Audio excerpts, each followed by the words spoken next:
A lot of people have heard of The Stepford Wives as a movie or a book or maybe just as a phrase.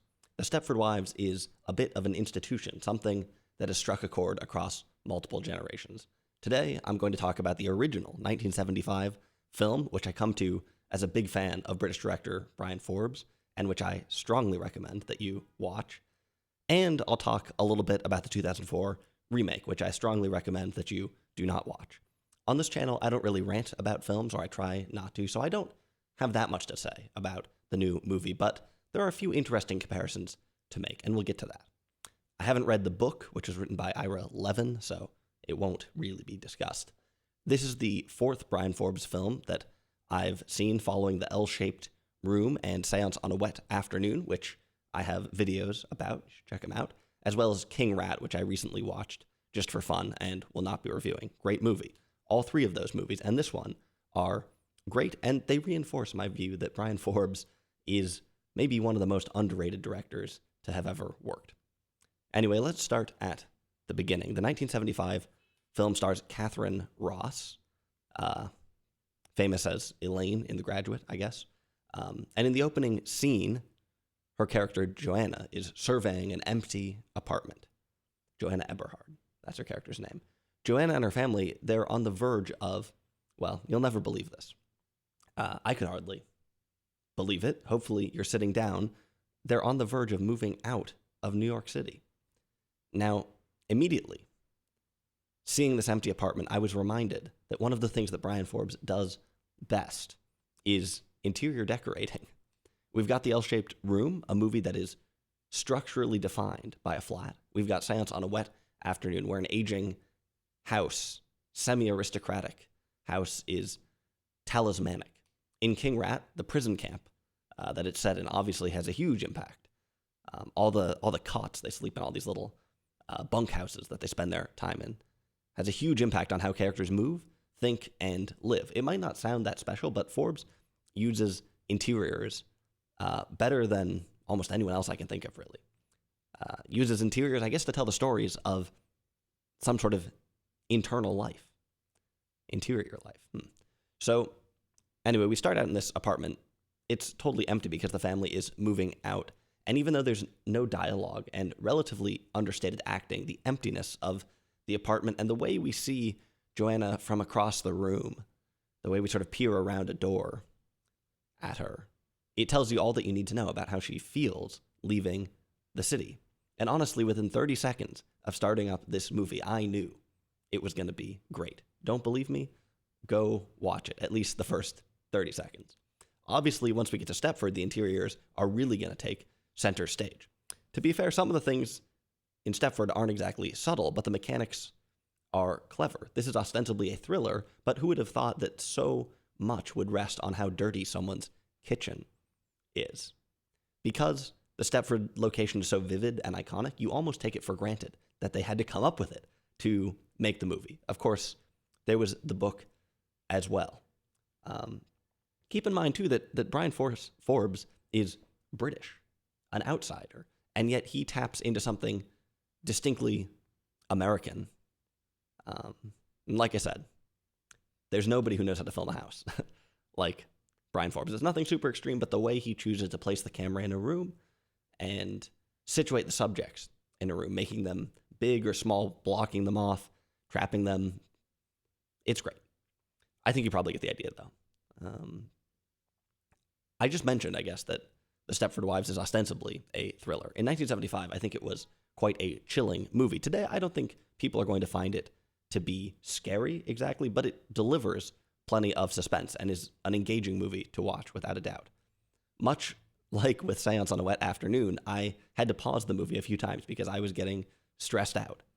There's two things that I think are particularly cool about this sort of movie as a thriller. First, it's got very little action in it, and yet it's very engaging. There is some action, but this isn't an action movie, certainly. It's really a pretty subtle movie, something that cannot be said of the new one. For the most part, the original is at home among the big 1970s social dramas, something like Scarecrow, or I Never Sang for My Father, see my reviews of those movies. Those are very different movies, but like I said, this movie, despite being a thriller, is not a million miles away from these very serious, mature social dramas, and I think that's cool. We've got a subtle thriller, which almost seems like an oxymoron. What's maybe even more impressive is that this is also a political movie. And I'm not saying it's just like a horror movie with some vague undertones of political anxiety. This is an outspoken movie, an incisive movie. Some people would say that it's satire. I'm not sure that's quite the right term. Some parts of it are more comedic than others. Some parts are incisive, but not exactly humorous, I guess. Maybe it depends on your point of view. Anyway, the core of the film is serious, I think. It has something to say. And this is really a remarkable balancing act. We've got a thriller that is also a fairly subtle social drama, that is also a political film. It's serious, it's incisive, it's suspenseful, it is funny from time to time, it's touching, it's also psychological. This movie has a number of dramatics that hinge on the mechanics of the mind in a compelling way. It's very hard to get all these things into one movie without having things fall apart. Generally, I would advise people avoid trying. But Brian Forbes, he figured it out. Interestingly, you can actually find interviews where he talks about how he rewrote the ending of the script, which was provided by William Goldman, to help balance the film more. Apparently, the screenplay called for a much more extreme final scenes, and Forbes didn't want to overshadow some of the film's other pieces and messages. Hence the iconic ending that we all know and love. I won't spoil it for those of you who don't already know and love it, but the final scene of this movie is a classic, and the final scene alone has almost all the elements that I just mentioned. Brian Forbes and William Goldman were generally quite at odds during the production of the film. After the movie came out, to a somewhat tepid response, Goldman said that it was down to Forbes casting his wife, Nanette Newman, in a role. The role in question is not a big one, and this seems like a pretty petty complaint. To me, actually, I think it's great casting to bring Nanette Newman in. Nanette Newman is still, I guess, quite well known in England as a former host of cooking shows. In a way, she was professionally domestic. Here she plays one of the wives who is particularly fond of cooking. Now, of course, Nanette Newman fans will point out that she was refined and not one-dimensional like one of the Stepford wives, but it is interesting that there's this thread joining them. I think it's great casting. In general, the cast of the movie is strong. In addition to Catherine Ross and Nanette Newman, we have Paula Prentice as another woman who has recently moved to Stepford. Her character seems maybe slightly over the top, but I think it just barely works. And Bobby, that's her character, and Joanna make a really lively duo. The way that they dress in the film, compared to the other wives, is interesting. It feels surprisingly authentic to me. We don't have the stodgy formality of Hollywood gowns, but we also don't have kind of the extreme trendiness of a movie trying to sell things to the kids or something like that. I think this pairing of Bobby and Joanna really has a lot of life in it. Peter Masterson plays Joanna's husband, Walter Eberhard. He's pretty good. His daughter is also in the movie, playing Walter's daughter, I guess. Walter disappears from the movie a little bit, and one reasonable criticism of the film is that it's not exactly clear why he goes along with the Stepford scheme or what his story is. That said, there is a great scene not long after he finds his way into the men's association where he tells Joanna that he loves her, almost like he's saying goodbye or apologizing for something. This is what I mean about this movie almost feeling at home in a 1970s, in this canon of 1970s serious, mature social dramas. I think there are hints at what is going on behind closed doors. The new movie tries to make this much more explicit by giving us much more of Walter's side of the story. It's a decent idea in theory, but it's executed terribly. Patrick O'Neill is in the movie playing Dale Koba, one of the more powerful figures in Stepford. His introduction is really good. Actually, every scene he is in is good, electrifying. He has just a shade of some James Bond villain, but he's not out of place in a relatively naturalistic film. He's there speaking boardroom jargon and feeling like this corporate guy who's the king of Stepford.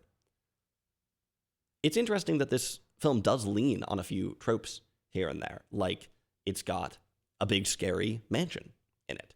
And part of the climax involves exploring this place. So it's borrowing some more traditional horror elements here and there. I mean, that's kind of the oldest trick in the book, but it uses them in a really fresh context. Again, a phenomenal balance.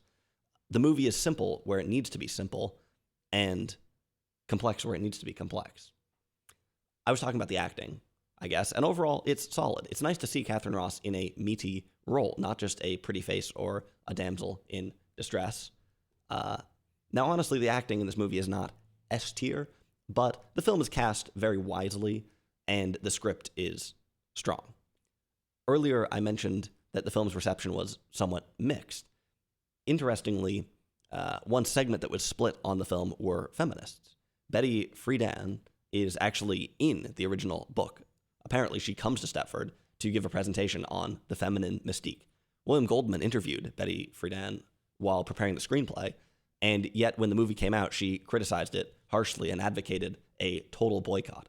Interestingly, both the original and the remake were almost entirely developed, produced, helmed by men. That said, in hindsight, it's hard to see the original film as anything other than feminist. To me, The Stepford Wives seems like the closest Hollywood has ever come to making a direct adaptation of the feminine mystique. And honestly, I don't really get the criticism.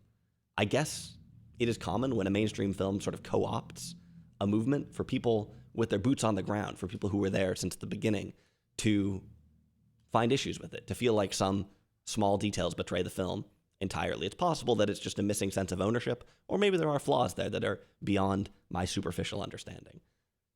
In some ways, I guess a mainstream science fiction film might feel like the wrong forum for the issues, I guess. Nonetheless, I really don't agree with the criticisms. Of course, some more traditional people didn't like the movie at all because they felt like it was unfair to men. And in truth, it is a somewhat extreme story. I mentioned earlier that we don't see much of Walter's thinking. We don't hear his side of the story.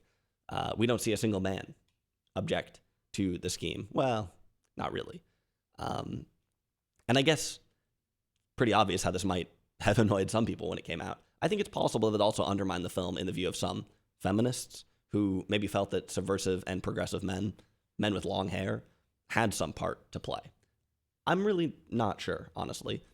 It's possible that the movie was just kind of too ahead of its time in general. In 2023, I think it's right on time.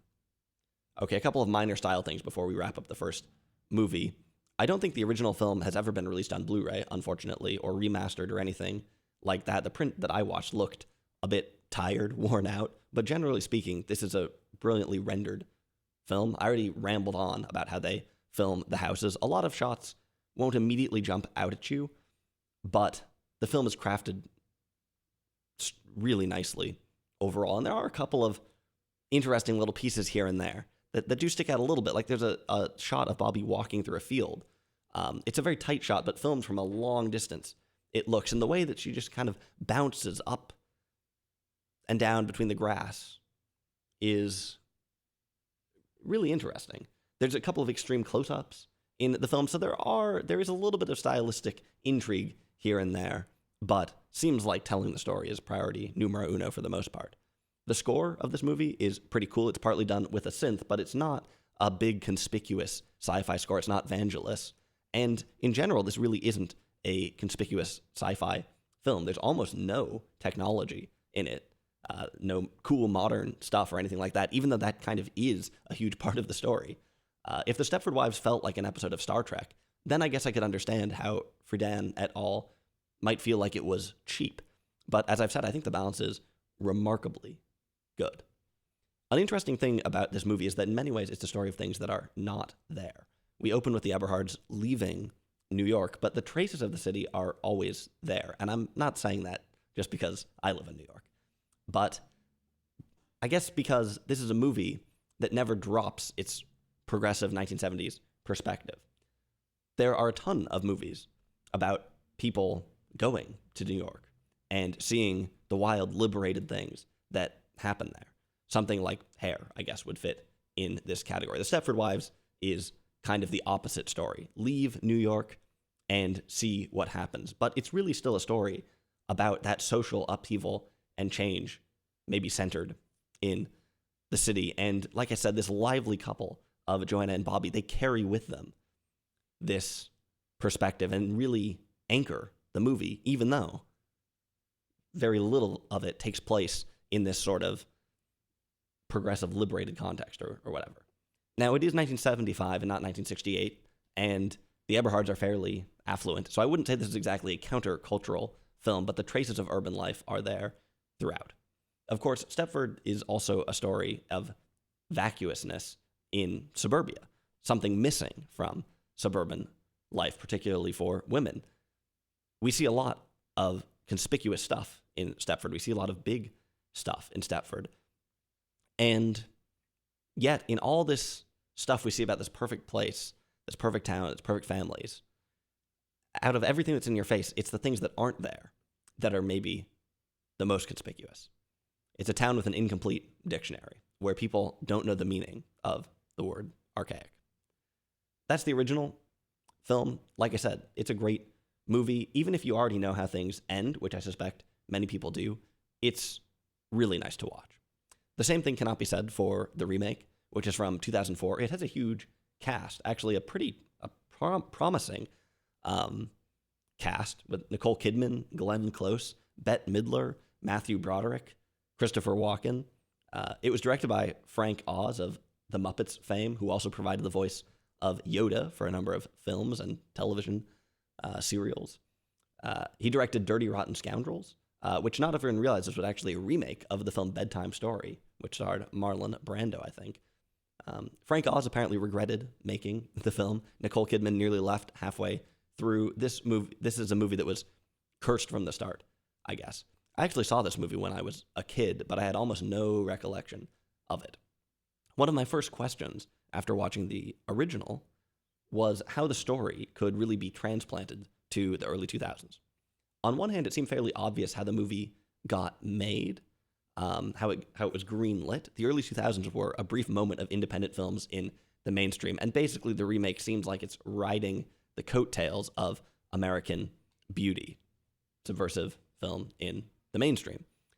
In some ways, the story feels kind of timely there, and the idea itself is clearly still deeply salient. People still refer to the Stepford Wives even now. So in some ways, it seems like it's a perfect opportunity. Everything's primed for a remake.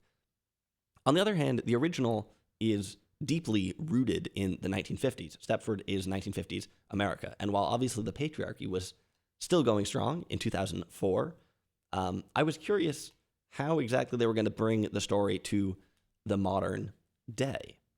Would it still lean on the 1950s a lot?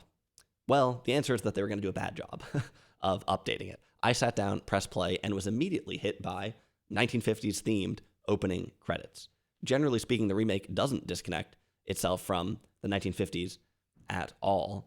And this question I had of how it would sort of modernize is was not very well thought about, I guess, by the production.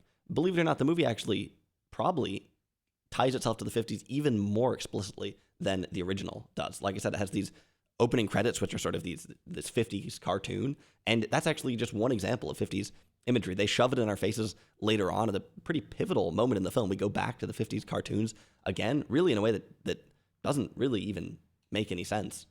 That isn't to say that there weren't some traces of 1950s America still floating around in 2004 or even today, but it's a bit discouraging to see how clunky the updating of the film was, I guess is the point. And this is obvious before the movie even starts. This 1950s focus also flies in the face of some of the other elements of the film, which have been updated. One thing about the original that apparently didn't fly for the producers is that Joanna isn't in the workforce. Her partial career in the arts would have been generally pretty aspirational in the 70s. I guess it helps situate her as a person with her head screwed on straight, somebody pursuing something worthy. But I guess in the early 2000s, this might not have been as salient. And to be fair, I think it is a valid criticism of the ideology of the original film, and possibly second wave feminism more generally, that it might overlook class dynamics. It might not have many answers for the working class. Anyway, to update the movie, producers turn Joanna into a television producer. And the film starts with an extremely goofy 15-minute satire of television, including a spoof of Survivor. The tone of this is completely different from the original movie, which it would potentially be fine, but it also just sucks.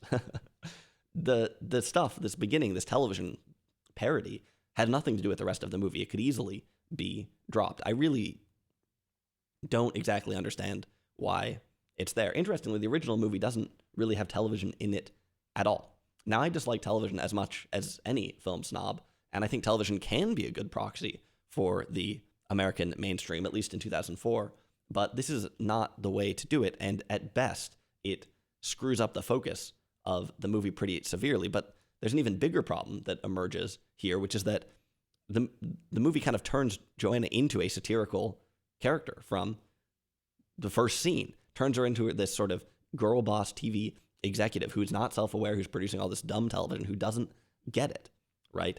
And I mean, it's a nod here to a corporate culture that emerged in the 80s. I kind of get where they're going. I kind of see how they're trying to update it. It's a little bit in line with something like American Psycho, maybe. But this completely undermines her role as the moral anchor of the film, right? I guess in theory, it makes the moral alignment of the film more complex. It makes it, gives us a little bit more back and forth between Joanna and Walter, I suppose. But it also completely breaks one of the main structural elements of the original film, which, like I said, is simple in the places where it needs to be. This dynamic of Joanna sort of being the sane one, and Bobby being the sane one, and coming out to this town, and slowly kind of realizing what it's like. Pretty classic horror tropes there. The new movie completely drops the ball on this. Both Joanna and Bobby are treated as satirical characters. So the movie does try to pick up on a few modern trends, I guess, but it does this at a terrible cost. It tries to give us something about a corporate woman. It tries to give us something about the battle of the sexes, too, which I guess was maybe something that was thought about a little more in the 80s and 90s. I'm not really sure. But yeah, adopting these ideas just really screws up the movie. And it also brings the remake out of alignment with the original in terms of ideology.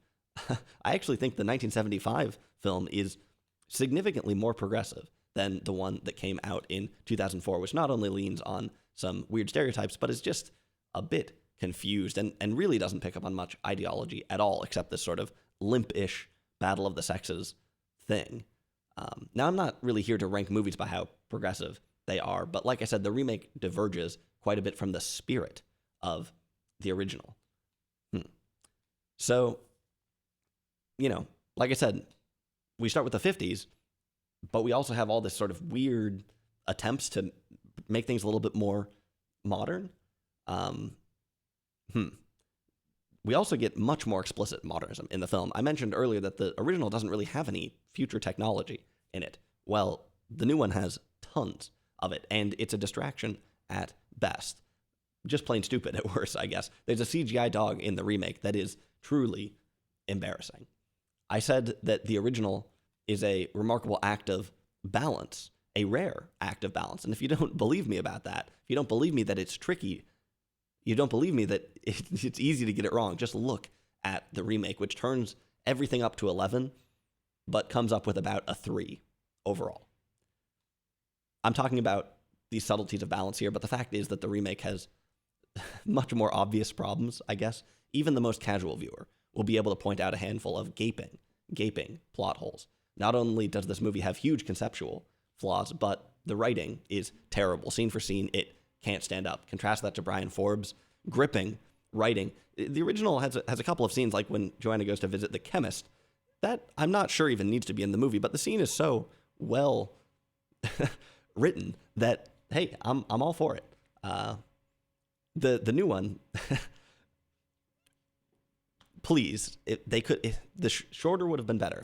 I don't think there's anything if any piece of it they could have removed would have made it better, probably. Even Nicole Kidman, who does act decently at times, can't save. And I hate to say it, but Christopher Walken can't even save the movie. And actually, this is one of quite a few somewhat mediocre, really, roles that Walken took in the 2000s, I guess cashing in on his villainy. He still has some charms, but it's one-dimensional, campy at best, doesn't really fit, I guess, and definitely doesn't do enough to save the movie. Anyway, I don't want to rant too much. The new movie is bad. Like I said, it has some just sort of fundamental production issues, some fundamental quality issues, but it was also kind of cursed from the start because it's a tricky question of how to bring the old movie into the new. And the virtues of the old movie, the things that really come to mind for me, one, it's sort of engagement with this second wave feminism, being a pretty outspoken document, and one that I think that viewers in 2023 will actually like quite a bit, at least some viewers.